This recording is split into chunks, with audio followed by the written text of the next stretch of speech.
Welcome to our channel. Pernah menonton film Di Bawah Lindungan Ka'bah? Atau film Indonesia yang paling fenomenal dan menempati rating cukup tinggi, yaitu tenggelamnya kapal Van der Wijk? Tentu teman-teman penggemar film Indonesia tidak asing lagi dengan kedua film ini kan? Ternyata kedua film ini diangkat dari sebuah karya sastra dengan satu pengarang yang sama. Nah, siapa lagi kalau bukan Buya Hamka?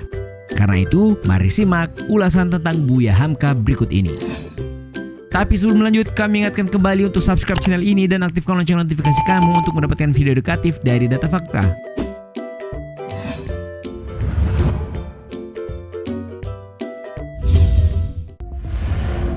Kehidupan awal.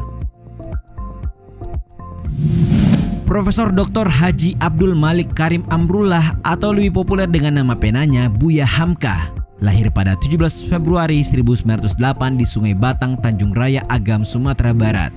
Hamka merupakan anak dari pasangan Abdul Karim Amrullah dan Syafiah. Hamka merupakan anak pertama dari 4 bersaudara. Memasuki usia 4 tahun, Hamka pindah ke Padang Panjang ikut bersama orang tuanya. Pada usia 7 tahun, Hamka masuk ke sekolah desa dan juga mengambil kelas sore di Dinia School.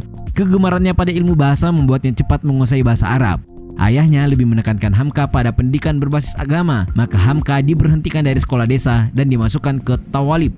Tawalib merupakan sekolah yang mewajibkan murid-muridnya menghafal kitab klasik, kaidah nahwu, hingga ilmu sharaf. Hamka ditempa kejenuhan dengan sistem pembelajaran di Tawalib yang hanya mengandalkan hafalan. Dari seluruh pelajaran yang diikutinya, ia hanya tertarik dengan syair-syair dalam bahasa Arab. Karena gemar menonton film, Hamka pernah mengelabui ayahnya. Ia bolos dari surau untuk pergi mengintip film bisu yang diputar di bioskop.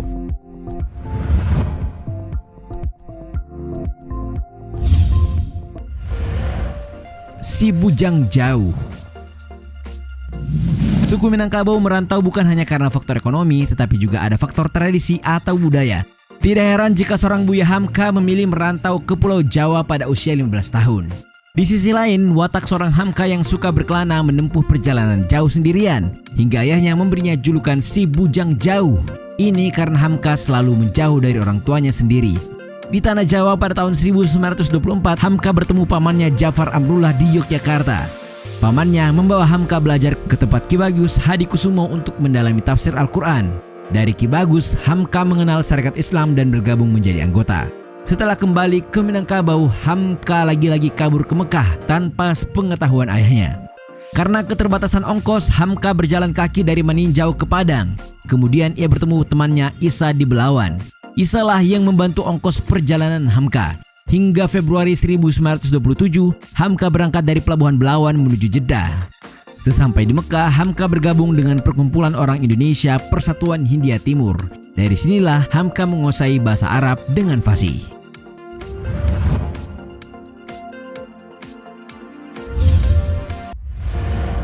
Di bawah Panji Muhammadiyah. Tentunya teman-teman tahu kan jika Muhammadiyah lahir di Yogyakarta di bawah kepemimpinan Ahmad Dahlan. Tapi ternyata berkembang pesat di Minangkabau menjadi gerakan yang bercorak nasional oleh etnis Minang. Lagi-lagi seorang Buya Hamka menjadi sosok yang teramat penting dalam kemajuan Muhammadiyah di Minangkabau. Sepeninggalan Ahmad Dahlan, Sultan Mansur merupakan salah satu tokoh terkemuka bagi Muhammadiyah. Nah, Sultan Mansur lah yang diutus menangani Muhammadiyah di Minangkabau karena tercap disusupi komunis. Dari sinilah Hamka selalu mendampingi Sultan Mansur pergi berdakwah dan mendirikan cabang Muhammadiyah. Setelah itu Hamka pun diangkat menjadi wakil ketua Muhammadiyah cabang Padang Panjang. Pada tahun 1928, Hamka naik jabatan menjadi ketua Muhammadiyah Padang Panjang di usianya ke-21 tahun. Hamka dengan berani berpidato tentang agama Islam dalam adat Minangkabau dalam Kongres ke-19 tahun 1930 di Bukit Tinggi. Hamka menjadi orang pertama yang menyandingkan adat dengan agama yang dianggap bertolak belakang pada saat itu dalam kongres yang sifatnya nasional. Kemudian sejak Kongres Muhammadiyah ke-32 di tahun 1953 di Purwokerto, Hamka selalu terpilih menjadi pimpinan pusat Muhammadiyah.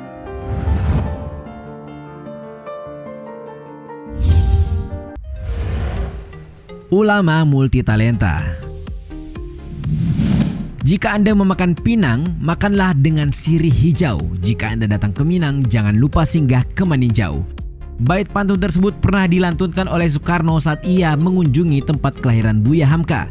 Ranah Minang telah melahirkan banyak pemikir, negarawan, sastrawan hingga ulama, salah satunya Buya Hamka yang memiliki semua peran tersebut. Dilansir dari laman okson.com, Hamka pernah menjabat sebagai Ketua Majelis Ulama Indonesia atau MUI yang pertama. Lalu Universitas Al-Azhar dan Universitas Nasional Malaysia menganugerahkannya gelar doktor kehormatan. Sementara Universitas Mustopo Jakarta mengukuhkan Hamka sebagai guru besar. Selain tersohor sebagai sastrawan, Buya Hamka juga populer sebagai jurnalis dan politikus. Bersama teman-temannya, Hamka pernah menerbitkan majalah Pedoman Masyarakat. Disitulah ia membuat tulisan bersambung dan mulai mengkritik pemerintahan. Sepeninggalan Hamka pada 24 Juli 1981, pemerintah Indonesia menyematkan bintang Mahaputra Utama secara anumerta kepada Hamka.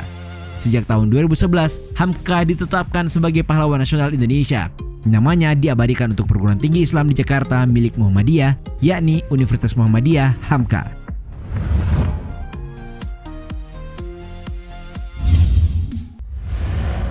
Didakwa plagiat.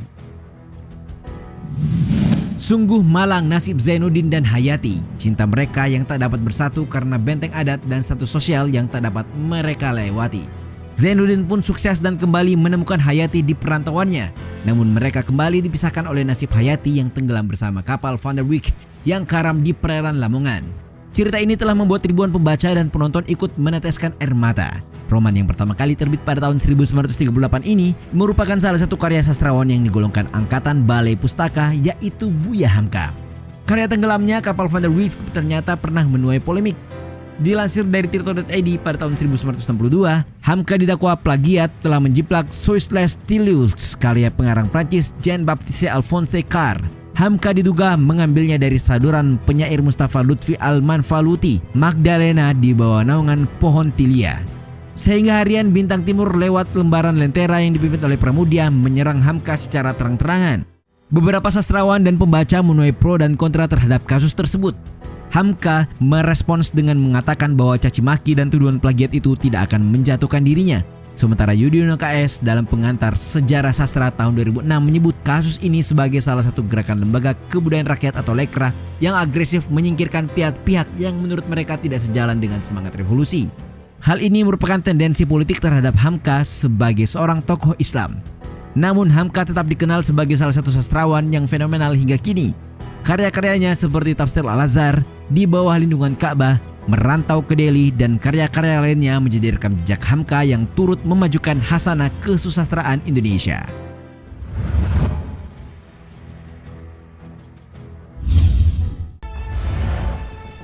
Dimusuhi Soekarno.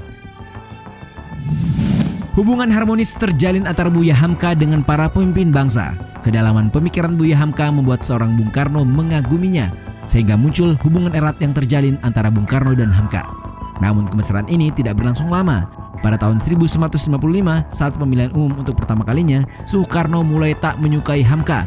Karena waktu itu komunis yang diusung Soekarno menjadi partai nomor 2. Hingga majalah Panji Masyarakat pimpinan Hamka sempat dibredel karena telah memuat tulisan Bung Hatta yang berjudul Demokrasi Kita yang berisi kritikan tajam atas demokrasi terpimpin Soekarno. Puncak perseteruan Hamka dengan Soekarno terjadi saat konfrontasi dengan Malaysia pecah pada tahun 1962.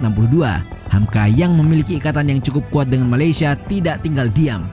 Secara aktif ia berceramah di masjid, radio, dan TV akan bahaya komunis di Indonesia. Oleh karena itu, Hamka dan beberapa tokoh masyumi ditangkap dan dijebloskan ke penjara oleh Soekarno. Hamka ditahan di Sukabumi hingga pada tahun 1965. Sampai tahun 1966, kekuatan komunis mulai musnah dari bumi Indonesia. Akhirnya, pada tahun 1967, Hamka dinyatakan bebas.